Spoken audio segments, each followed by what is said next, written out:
For the 8th day, the government is shut down. Government services have been diminished or stopped. Senate Democrats want to hold rural Nebraskans' health care hostage.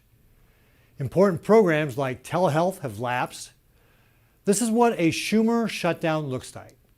The Schumer shutdown doesn't have to continue any longer.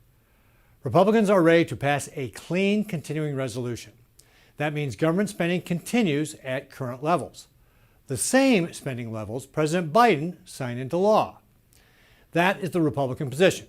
It's also a bipartisan position. So far, 3 Senate Democrats have joined us in voting for it. Extending current bipartisan spending levels would secure more time to complete the regular appropriations process. This isn't new. Senate Democrats passed continuing resolutions 13 times during the Biden administration. Nearly 100% of Democrats voted for these specific spending levels 4 times in the last 18 months. That includes Minority Leader Chuck Schumer, who voted yes all 4 times. Folks, this is hypocrisy. Schumer and the Democrats are holding government services hostage. They're playing political games with people's lives. This is a Schumer shutdown. It needs to end now.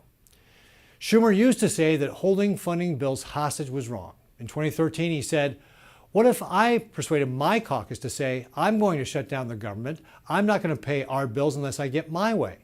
It's a politics of idiocy and of confrontation of paralysis, end quote. By shutting down the government, Schumer and the Democrats are engaged in the very policy that Schumer previously described as idiocy. Schumer and his Senate minority say their fight is about health care. That's not the case. This is about partisan games. Democrats are demanding radical far-left policies that will hurt Nebraskans' health care and raise costs.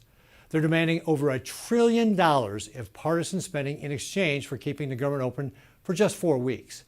They're demanding free health care for illegal aliens. They're demanding that we eliminate the $50 billion rural health care fund that will directly support health care for Nebraskans. But they also want to restore a burdensome staffing rule that would force the closing of rural nursing homes in Nebraska. Democrats claim to be fighting for health care.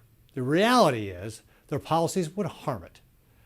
Because of this shutdown, veteran services are impacted. Telehealth programs that rural and elderly Nebraskans rely on have lapsed.